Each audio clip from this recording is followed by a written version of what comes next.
So the other week we were talking about winches and arrows and the directions they go. So here I am on a big race boat that I'm racing for the next week. And it definitely has left hand and right hand winches all over it.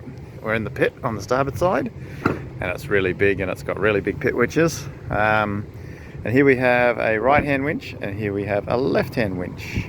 And on this side of the pit we have a right hand winch and a left hand winch. And you'll notice that the left hand winch is on the other side of the pit to the other one. G'day Nick! And the reason is that they're opposites is because we lead in from our clutch bank here. And the clutch bank has a set of organisers and we lead them to both the insides or in between the two winches here. And they run this way and this way. So it minimises the angle pull on the deck organiser there. So that's why we run left hand and right hand winches. It's as high tech as that. Makes things slightly chaotic when you've got a slightly chaotic mark rounding as to whether you're on this winch or this winch, but you can see we've got arrows on it. So even as in the pro world, we run arrows like you should on your cruising boat as well. Smile, Nelly!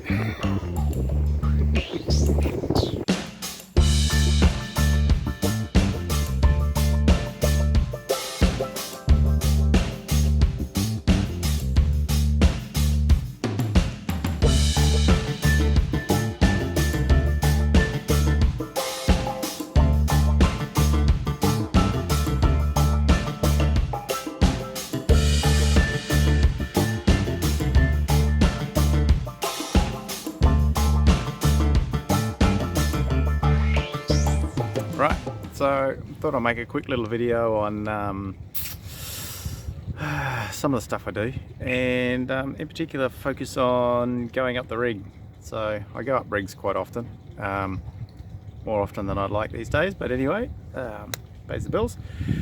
And I thought I'd just highlight on what we use when we go up big rigs. I've got a little bit of a shot of what it looks like at the top of a big rig. But I'm going to go through some of the gear that I wear to make sure I don't end up splattered all over the deck, and that insurance covers us and all of that.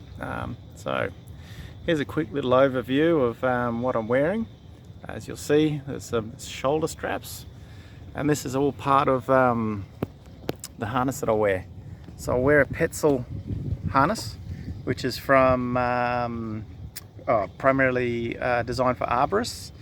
And it's a full encased harness, so it's a full climbing harness. So you'll see my leg restraints, my waist belt and my big fat belly, and the full over shoulder harness.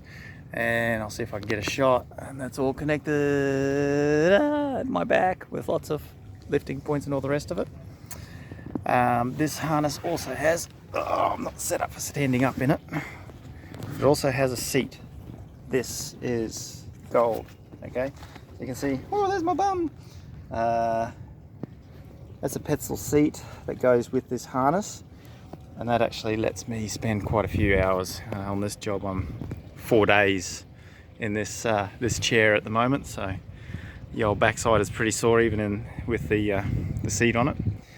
But I'm going to show you a really important. Oh, if I'm going to stand up, I can't do these straps. Hang on. Fuck. Right, now I can stand up. I'm going to go through our fall arrest, and this is a very big, important key part of our equipment. So here's our fall arrest, another Petzl part. What this gadget does is, if the main primary halyard that I am connected to fails for some reason, there's a second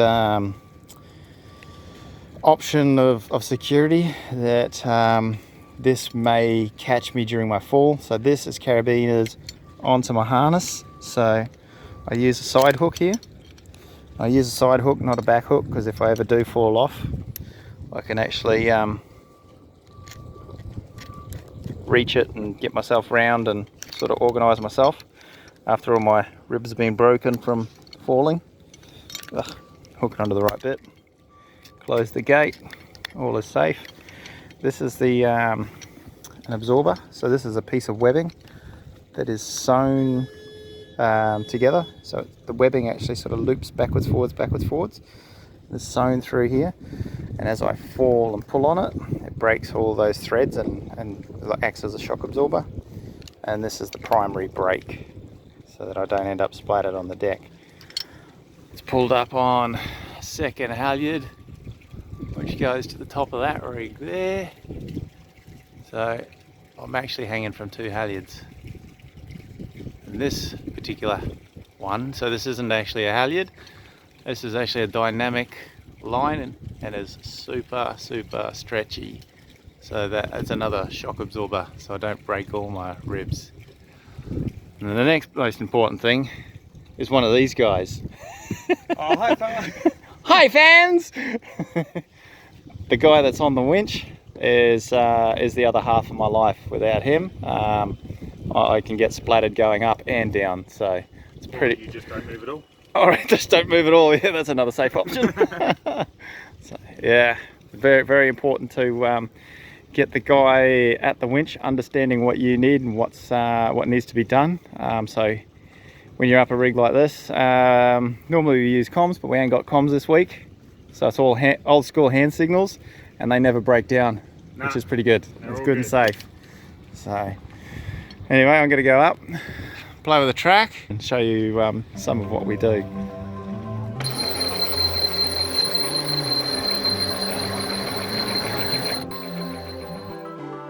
Bit of a Swan Nations Cup regatta going on out there somewhere on the horizon. And I'm here at the moment bouncing around on a rig on a 115 footer. Whee!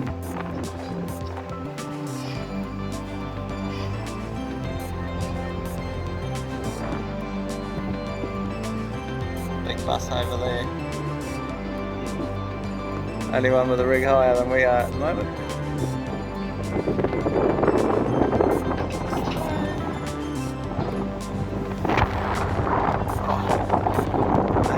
Neighbour's rig's just around on us as well.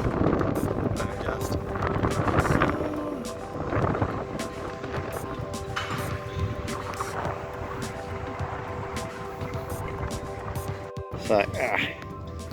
So here's the harness. So we have the shoulder straps, primary waistband, the main clip point is here. There's my fall arrest gadget.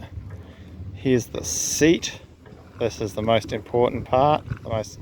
This thing I would not be able to spend like what I spent 4 days. I've spent 4 days up the rig from 8 AM till 6 PM in this thing, and only because that seat's there. These are your leg holsters, so it is a full climbing harness with the addition of this seat, and the seat is what makes it happen. So this is the duck's nuts of harnesses, and the safest thing you can get on the market at the moment. So there you have it.